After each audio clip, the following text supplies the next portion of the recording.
Assalamu alaikum and welcome back to Sisters Corner. We've been speaking about and talking with our guests about World Hijab Day, as well as stereotypes that have been affecting Muslim women around the world and obviously here in Yorkshire as well. So with me I have Khadija and Zara, so thank you for staying with us. That's okay. Yeah, they're fantastic. So before the break we were talking about stereotypes affecting women and women who wear the hijab.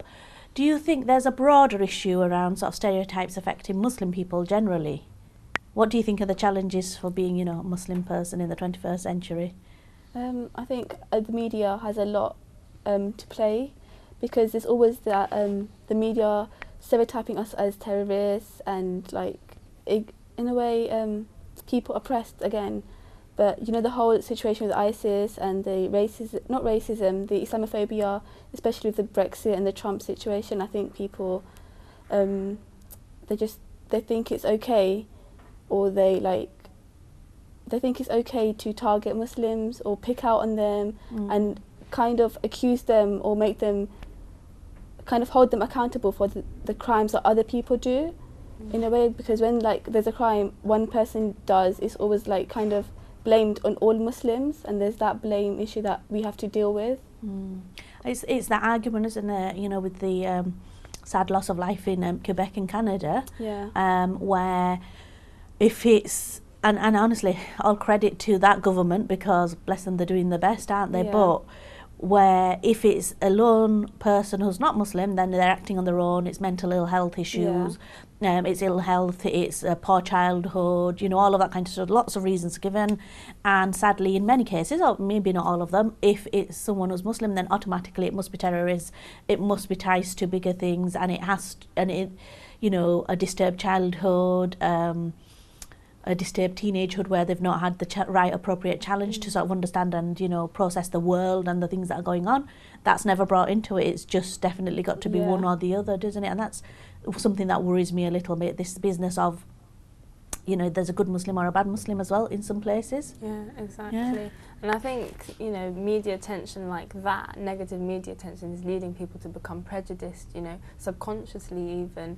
And I think, that can be a worry, for, the future. What with Brexit and Trump, it's almost like, it's showing that, it may be it's okay to sort of think differently of Muslims.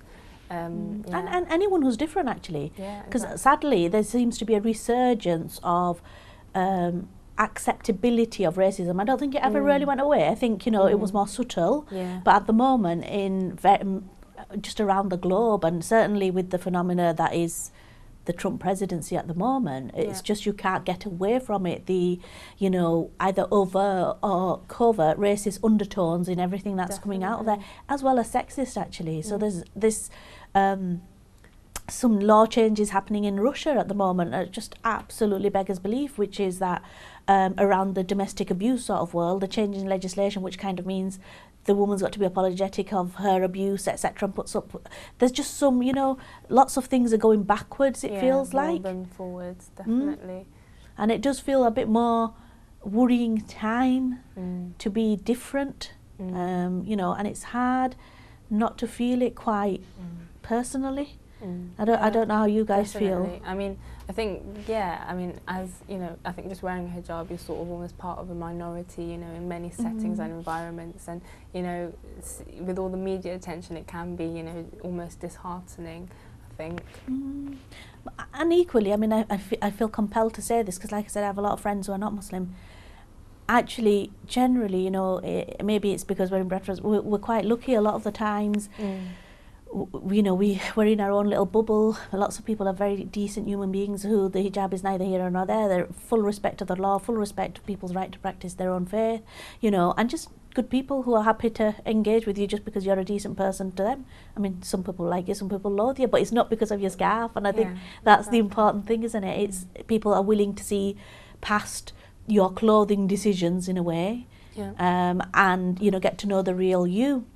So in fact, what we're going to do, if that's all right, we're going to just cut to a quick video about the Visit My Mosque Day.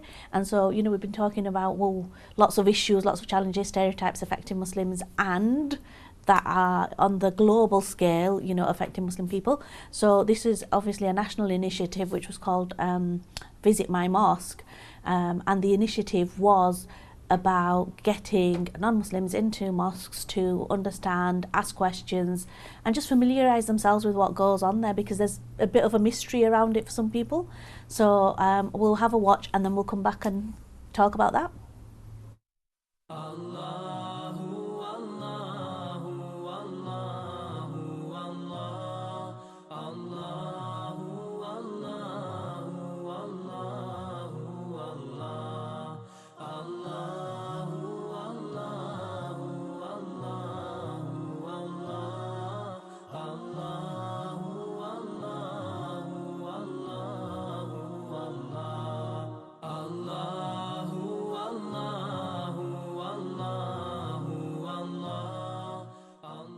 I'm Tony from Little Lever, Roman Catholic, and delighted to be able to come and have a look inside the mosque.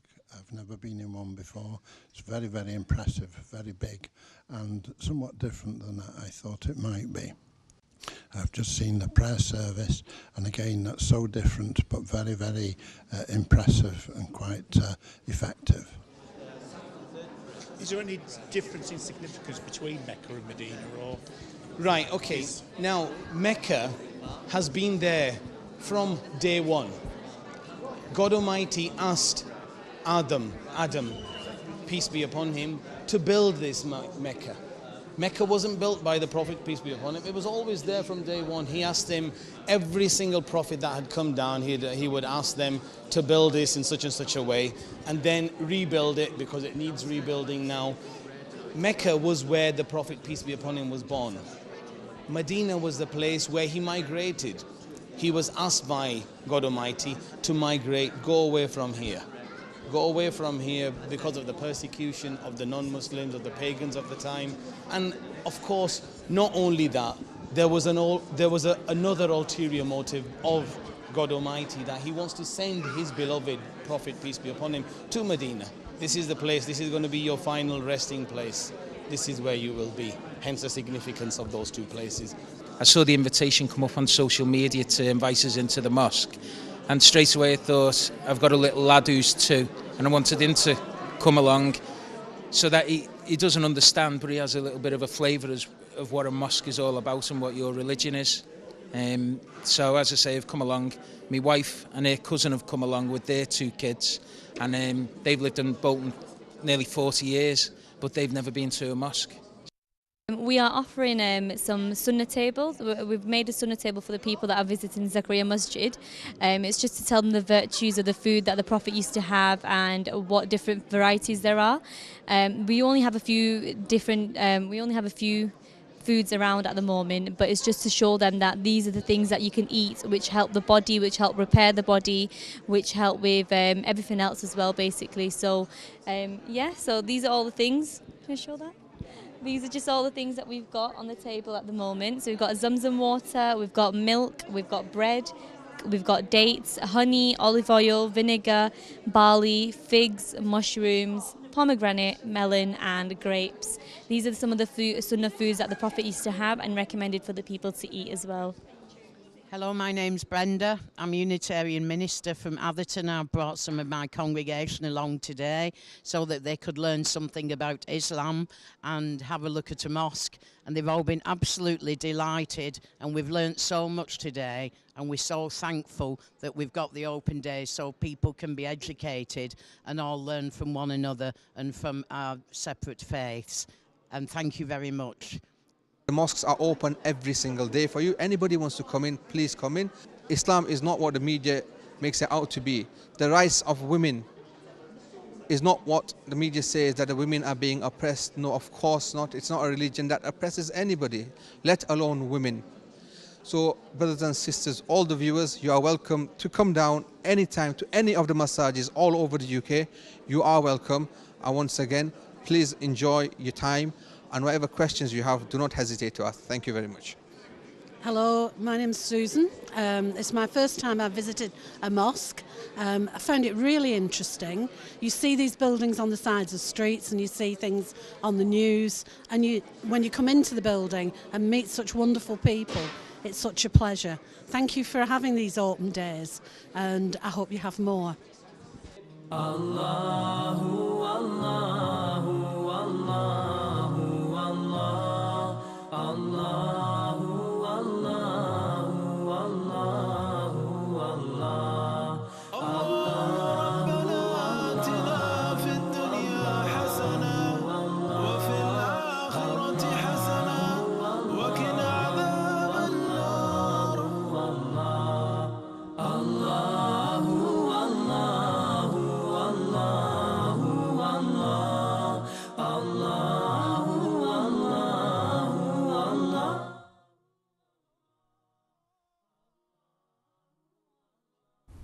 Assalamu alaikum, and what a wonderful video we've just watched. Unfortunately, I missed the Visit My Mosque Day because I have a poorly uncle who I went to visit. What about you guys? Did you manage to get across to any of the mosques? We didn't, unfortunately. Yeah, but I suppose, are you a stranger to the inside of a mosque? Definitely not. I didn't think so. So what did you think of that video and some of the things that those ladies and gentlemen were saying? I think it was quite enlightening to see that, you know, there were people willing to, you know, come to a mosque and learn more about Islam. And I think, you know, for those people, we should take advantage of that and maybe, you know, have more of these events and sort of use these events as a platform to educate people, because that's really where racism sort of, you know, stems from. It's ignorance, really. So just to sort of educate people about Islam, and I think it's really refreshing that, you know, people that have never been in a mosque or don't know much about Islam, you know, are willing to visit a mosque and learn more about the religion. Yeah, absolutely. I thought it was quite enlightening. You know, the lady who was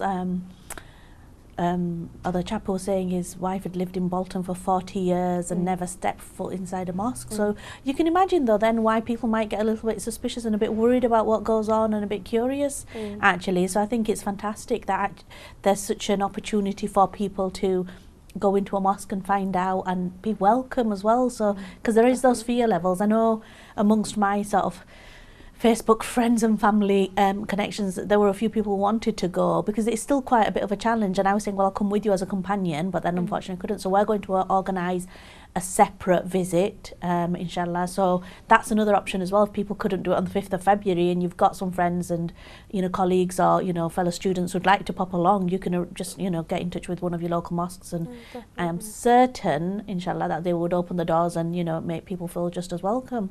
But what about you, Khadija? Why do you think we need things like this? Yeah, I think because, again, back to the media issue, there's always that how Muslims are portrayed, and some of it's true, but a lot of it isn't. And I think it's nice that they're actually going to a mosque and seeing firsthand like what the mosque is about, and meeting Muslims and just having like an experiencing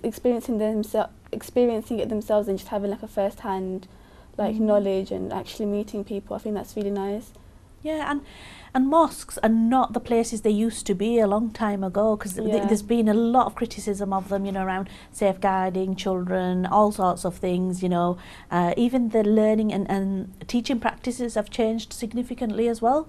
And I think also in the Prophet's time and the Sahaba's time, the mosques were like the centre of, you know, community life. And, you know, my hope is that that will be the case here again slowly, and it is happening actually, more and more.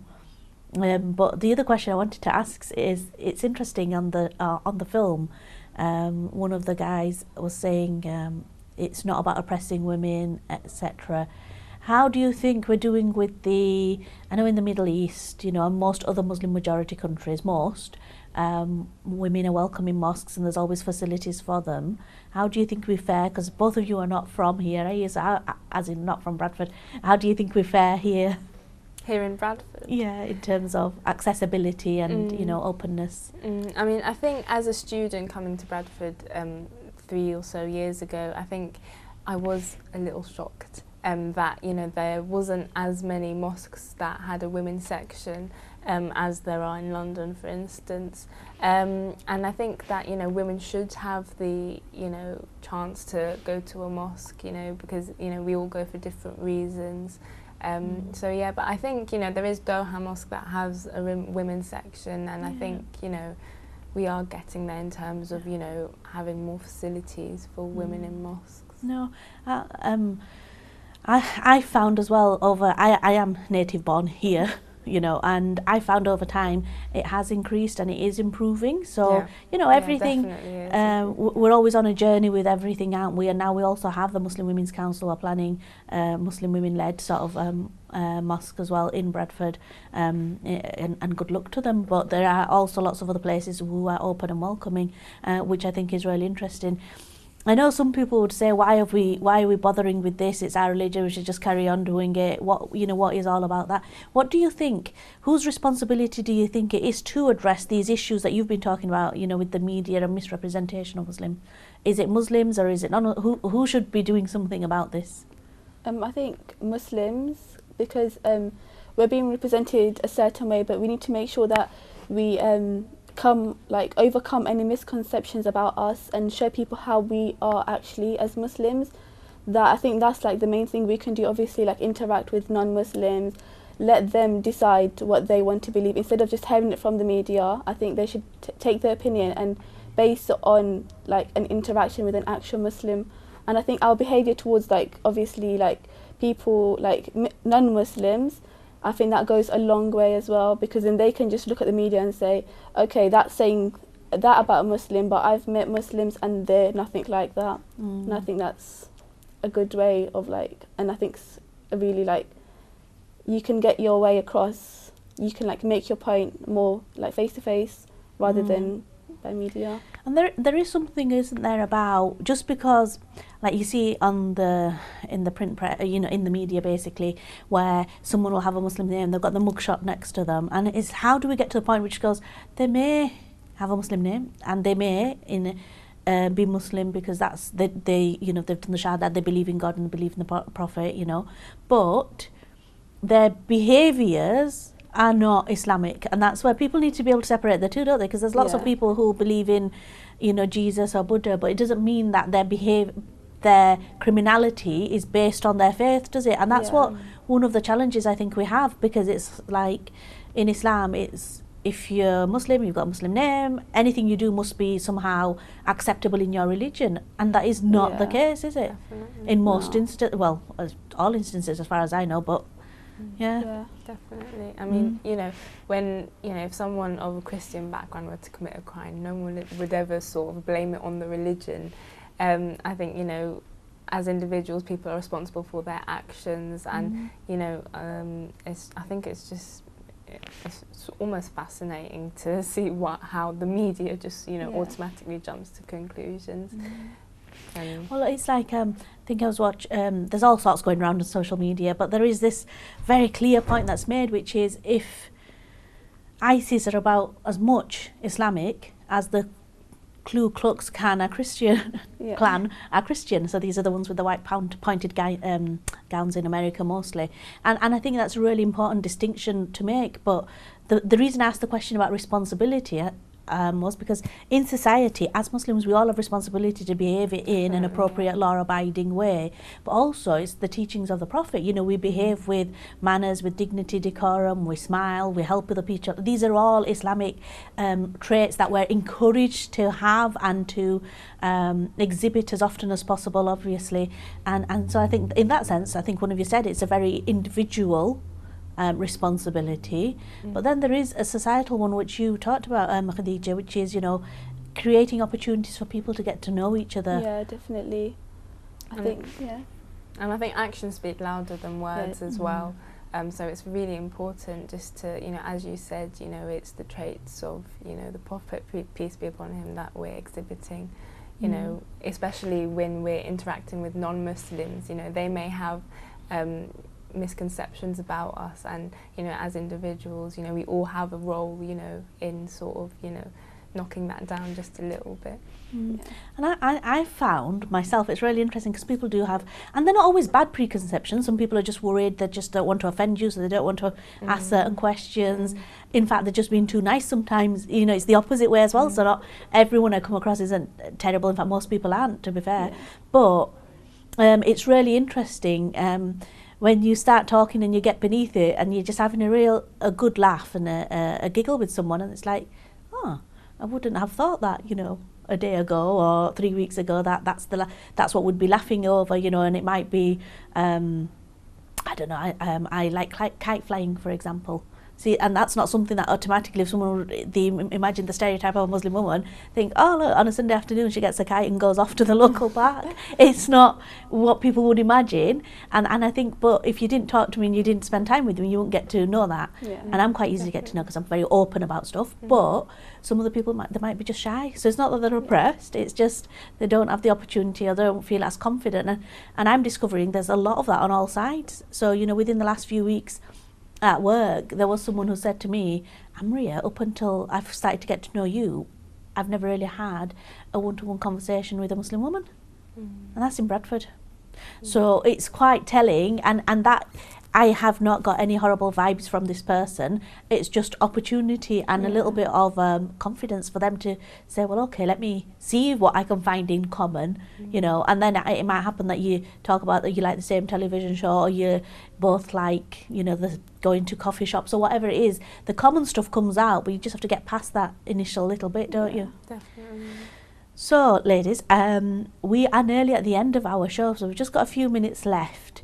If you had a magic wand, not that we believe in magic, but if you know, suddenly things were going to be perfect, what would you wish? What is the one thing that you'd like to address in terms of women and the hijab and, you know, identity or perceptions of Muslims?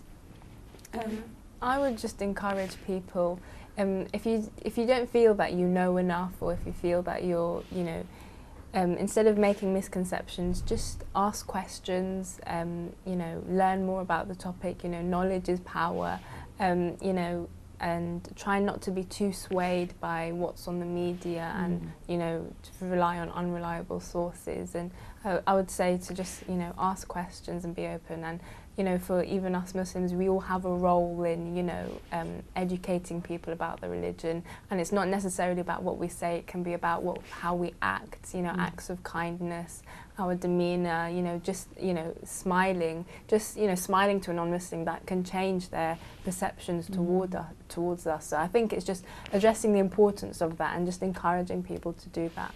And what about you, Khadija? Yeah, I think similar to what she said again, and we want people, non-Muslims again, to kind of just get to know about Islam and us Muslims without, like, not through the media but through us ourselves. And I think us as Muslims, we should play a role in that, like go out there, talk to non-Muslims, talk to new people, and just give them that opportunity, because they might be, if they're afraid, because you can't blame them what they're seeing in the media, you can't blame them, so they might be afraid to go to you, so you make it your job to go over, speak to them and break down any like barriers, and just like so we can come together, I guess. And yeah, excellent. And from my point, it would be just that, you know what, we're just as ordinary and as special as anyone else. You know, we're just as neurotic, so we're just worried about the same things. You know, we're struggling to make ends meet sometimes in our, you know, family life.